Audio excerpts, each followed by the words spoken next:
લોકમત ન્યૂઝમાં આપનું સ્વાગત છે। આજે લોકશાહીના પર્વની ઉજવણી થઈ રહી છે। સ્થાનિક સ્વરાજ્યની ચૂંટણીમાં આજે વડોદરા મહાનગરપાલિકાની ચૂંટણી હોય, મતદાન કેન્દ્રો ઉપર વહેલી સવારથી મતદારો પોતાના મતાધિકારનો ઉપયોગ કરવા પહોંચ્યા હતા। વોર્ડ નંબર 14માં એક ઘર્ષણનો બનાવ સામે આવ્યો હતો।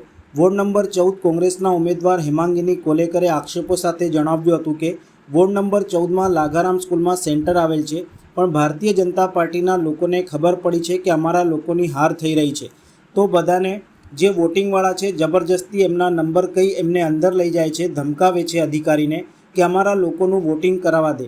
એમાં પબ્લિક કે જે કલાકોથી લાઇનમાં ઊભી છે એ હેરાન થઈ રહી છે। એના માટે અમે અધિકારીઓને પણ રજૂઆત કરીએ છીએ કે અહીં કોઈ પણ પ્રકારનું ચીટિંગ ન થાય।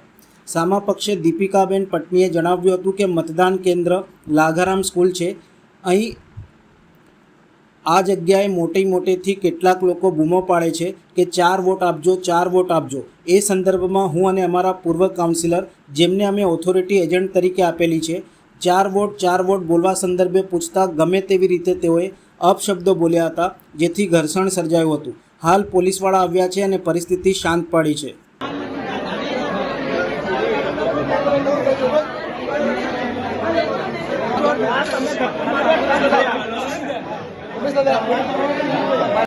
આ વોર્ડ નંબર 14 છે, મતદાન મથક લધારામ સ્કૂલ છે।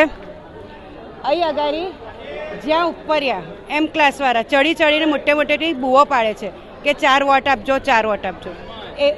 એ સંદર્ભમાં હું અને અમારા પૂર્વ કાઉન્સિલર, જે અમે એમને ઓથોરિટી અમારે એજન્ટ તરીકે આપેલી છે, મિનેશભાઈ, અમે બે ચડી ગયા અને અમે જોયું તો અમે એમ કીધું, ઓ ભાઈ આ 4 વોટ શું બોલ કરે છે। એટલે પછી મને લેડીઝને ગમે તેવી ગાળો બોલવા બેઠા। એટલે પછી મારી જોડે મારા ભાઈ હોય એ તો સહન ના કરે ને, કે આ સભ્યતા છે તમારી બોલવાની।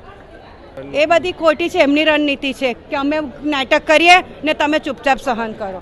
આ વોર્ડ નંબર 14 છે, એના લાધારામ સ્કૂલમાં સેન્ટર આવેલું છે બૂથનું, પણ એનામાં ભારતીય જનતા પાર્ટીને એવું ખબર પડી છે કે અમારા લોકોની હાર થઈ રહી છે, તો બધાને જે વોટિંગવાળા છે જબરજસ્તી એમના નંબર કહી ને એ લોકોને અંદર લઈ જાય છે, ધમકાવે છે અધિકારીને કે ભાઈ એને અમારા લોકોનું વોટિંગ કરાવવા દે। એનામાં પબ્લિક જે કલાકોથી લાઇનમાં ઊભી છે એ લોકો હેરાન થઈ રહ્યા છે। એના માટે અમે લોકો અધિકારીઓને બી રજૂઆત કરે છે કે અહીંયા કોઈ પ્રકારનું ચીટિંગ ના થાય।